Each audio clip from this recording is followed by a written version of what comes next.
Now, for those of you who haven't seen one of my introductions that I've given to the community, you know that I'm not from here.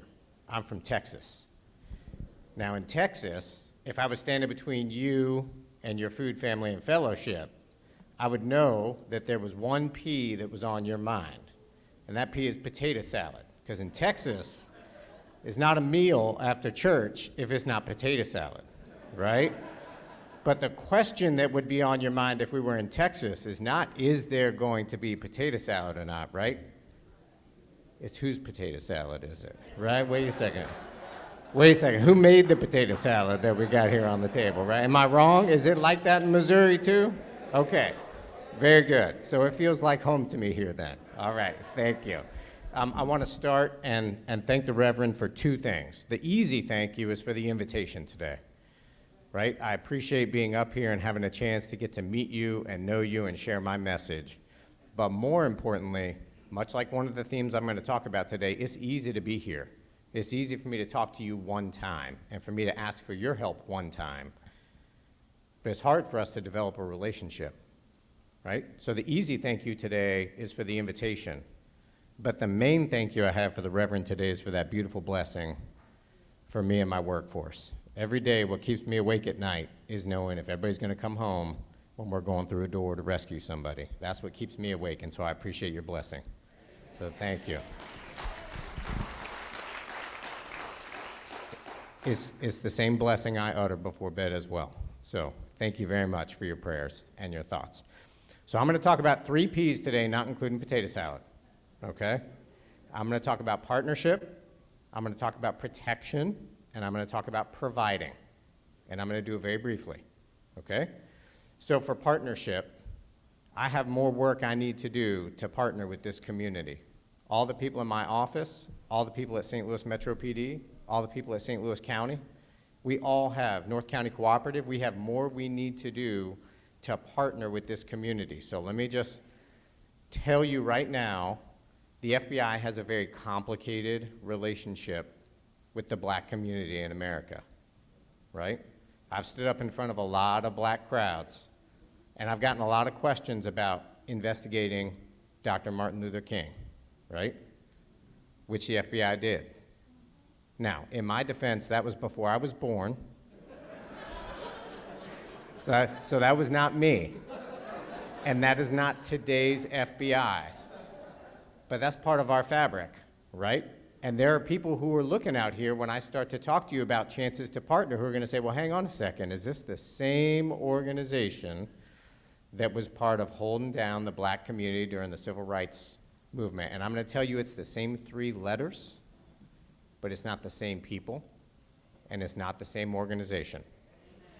Okay? Today's FBI has elevated, while I was at headquarters, I led the charge to elevate the investigation of hate crimes as a top priority for our organization.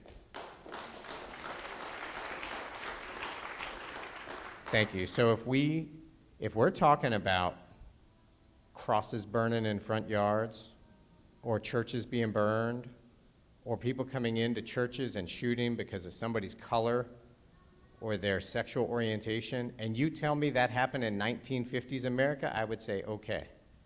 If you tell me it happened in 1960s America, I would say, okay. But it's happening right now in 2022. And that's not okay. So you have my promise that if you need me to go from 1 investigator to 2 investigators to 10 investigators to 20 investigators investigating hate crimes to keep this community safe, you have my word I will do that.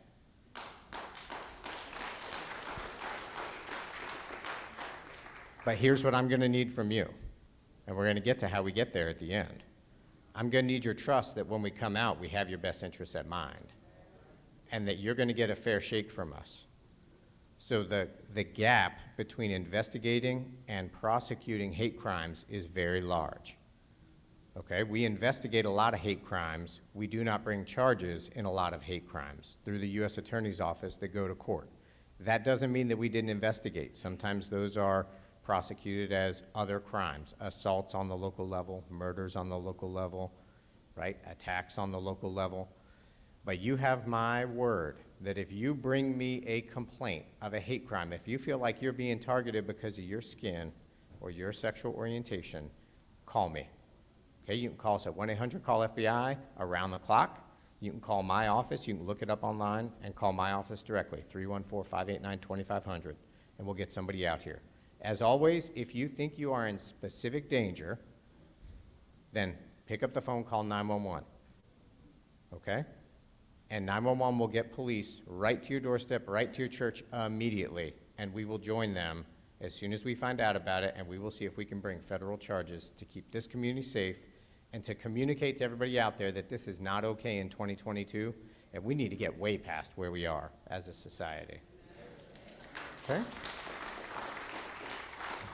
So that is partnering with protecting. The Reverend and I had a chance to previously meet, and I shared some messaging with him that I wanted to pass along to you as well. And there's a couple of different messages, and one of them you're going to say, really, right here in St. Louis, Missouri? And I'm going to say, yeah, really, right here in St. Louis, Missouri. The Reverend mentioned social media, Instagram, Snapchat, Facebook. He also mentioned MySpace. That one's not around anymore, I don't think, right? But it was back in '07. So social media is an avenue, you know, people in here have kids, right? And grandkids and great-grandkids. How many of them do you think watch the news at night? Right? When I grew up, it was, oh, we got the 6 o'clock hour and we got the 10 o'clock hour, and that's what we did, right? We watched the news. That's how we knew what was happening in our community. Well, now you can stream it on your phone. You can download it at your point of need.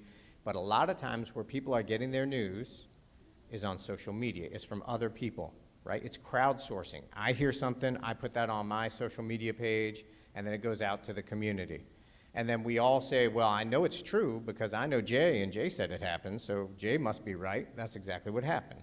And then all of a sudden, we know something happened the way it was, and we start to get amped up because of something we're reading on social media. What we have right now in America, we talked a little bit about hate crimes. We have an epidemic of hate in this country, okay?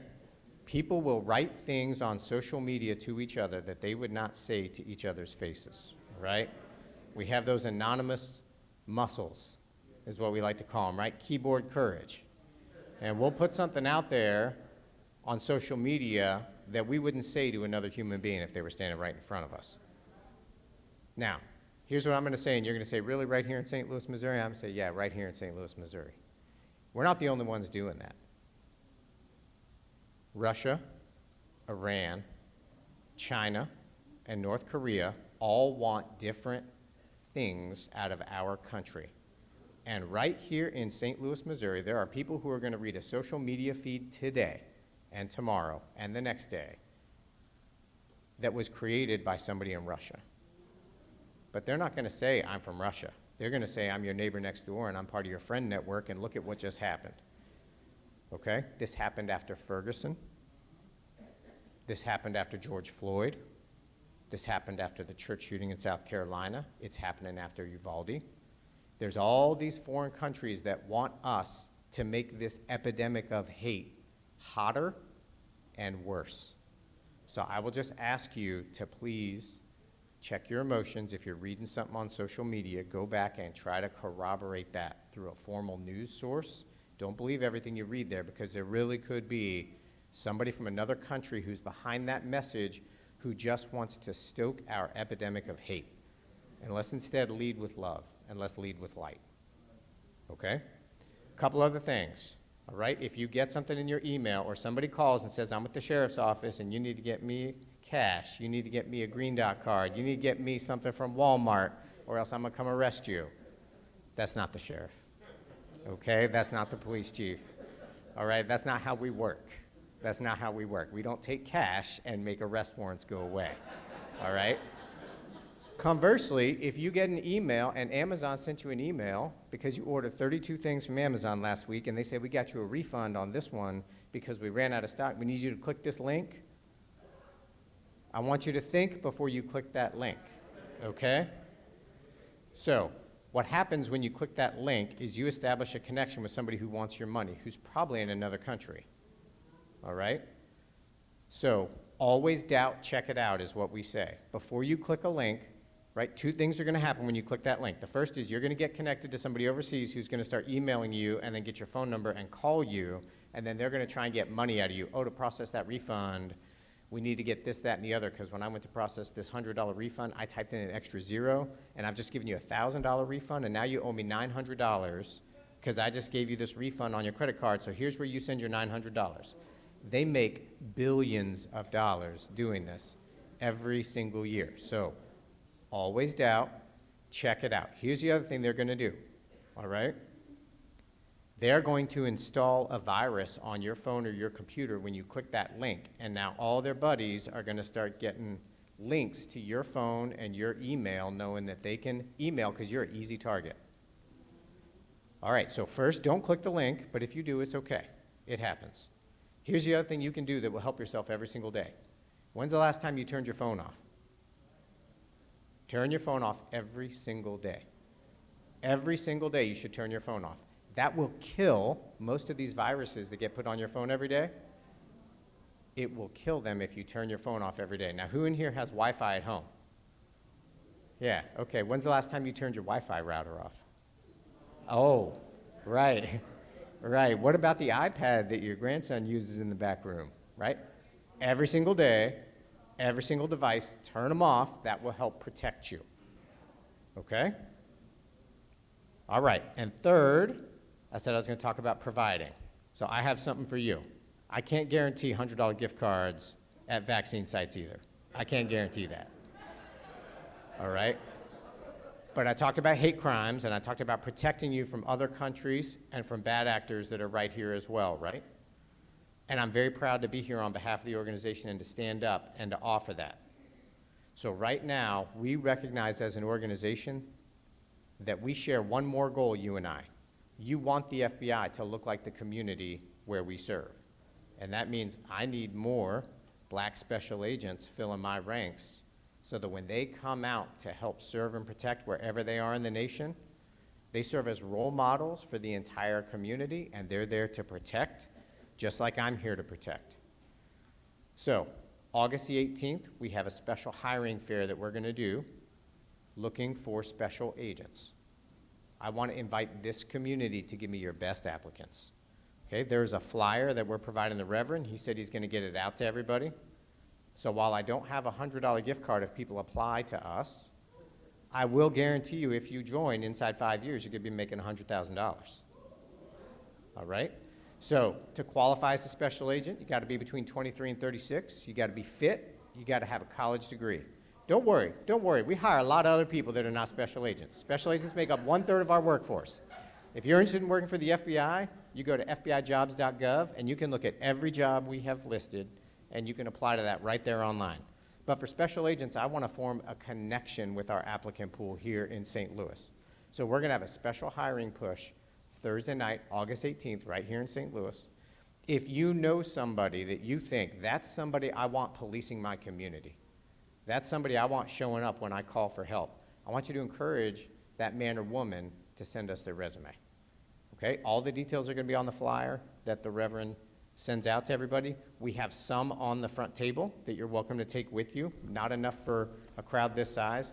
We also have brought with us some of our FBI story. If you don't know whether you'd want to join the FBI or whether you'd recommend your grandson, granddaughter, son, daughter, friend to join the FBI, take this with you.